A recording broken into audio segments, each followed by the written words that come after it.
नमस्कार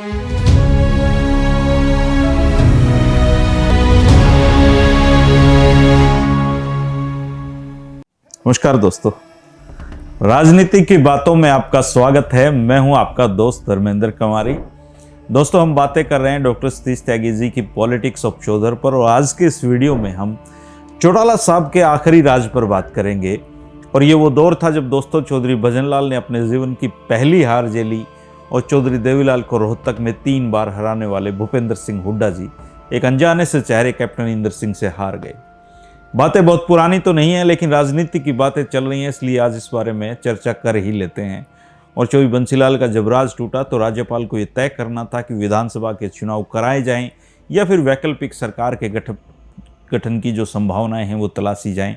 राज्यपाल ने ओम प्रकाश चौटाला को सरकार बनाने का न्योता दिया और 24 जुलाई 1999 को ओम प्रकाश चौटाला जी ने हरियाणा के मुख्यमंत्री की शपथ ली।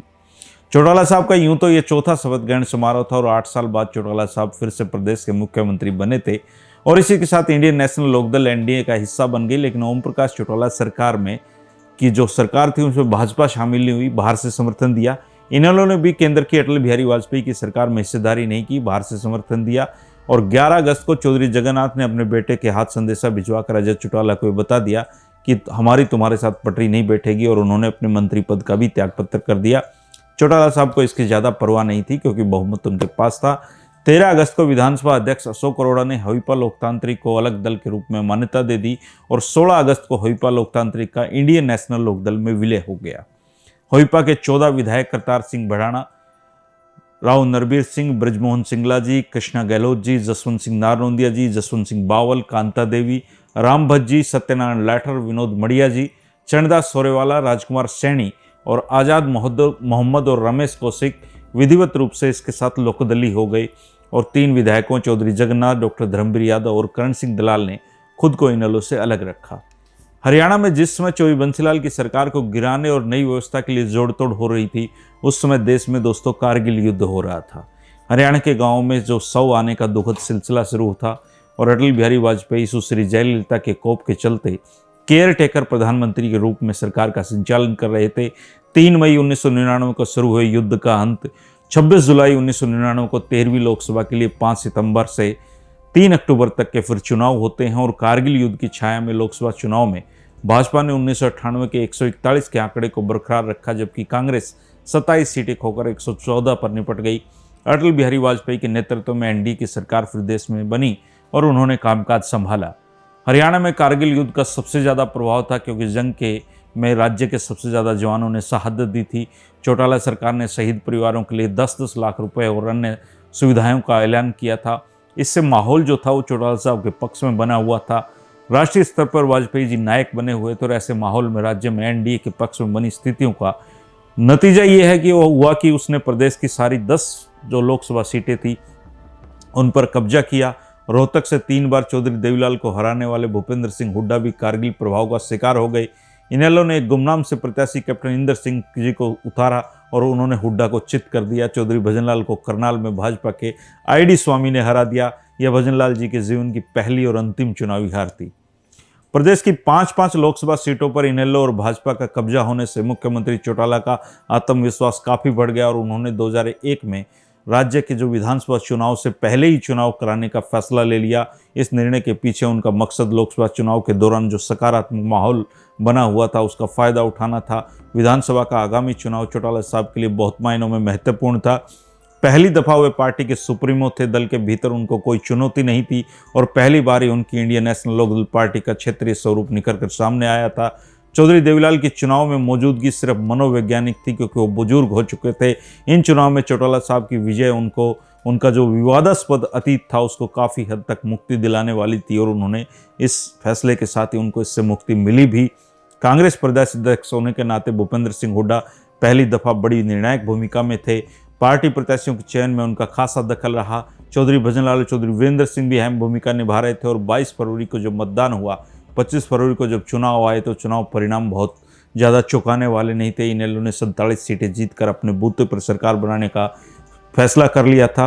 उनकी सहयोगी भाजपा को 6 सीटें मिली थी और 11 आज़ाद उम्मीदवारों के अतिरिक्त बसपा, राष्ट्रवादी कांग्रेस और आरपीआई के भी एक एक प्रत्याशी विधायक निर्वाचित हुए थे।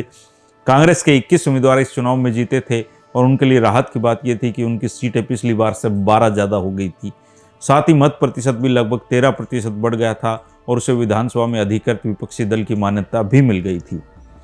2 मार्च 2000 को चौधरी ओम प्रकाश चौटाला जी ने कुरुक्षेत्र में आयोजित एक भव्य समारोह में मुख्यमंत्री पद की शपथ ली। चौटाला ने संस्कृत में शपथ लेकर सबको चौंका दिया था।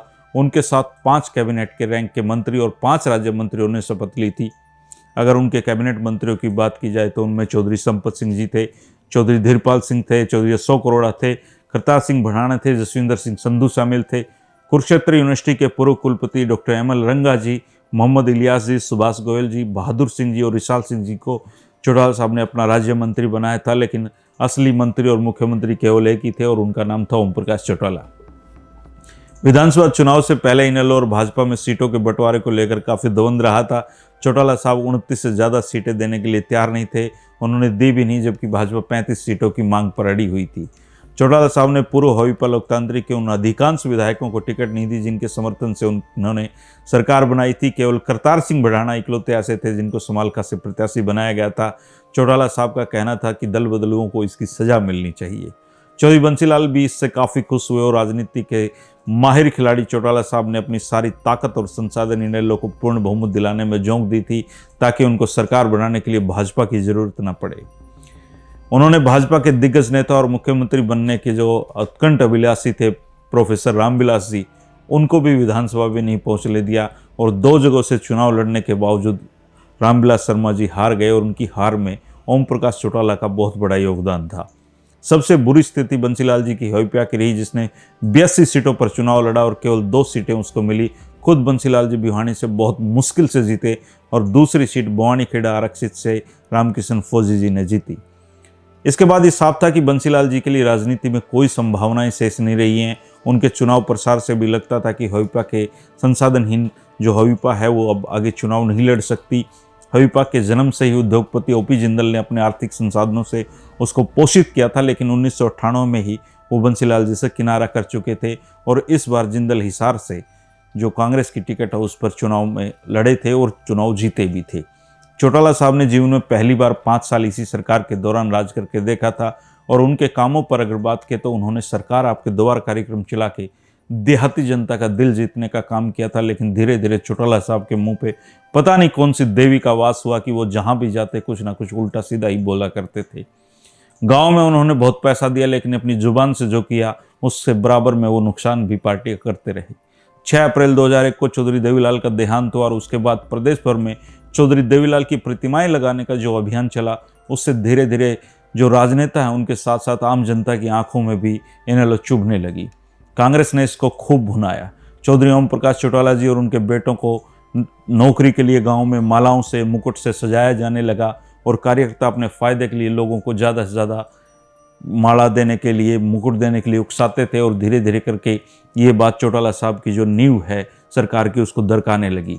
उनको कभी ये समझ में नहीं आया कि जो लोग नोट दे रहे हैं वो वोट नहीं देंगे और अति उत्साह में चौटाला साहब ने उत्तर प्रदेश के विधानसभा चुनाव में 96 प्रत्याशी उतार दिए और अपना सारा जो संसाधन थे वहाँ झोंक दिए। पानी की तरह उन्होंने पैसा बहा।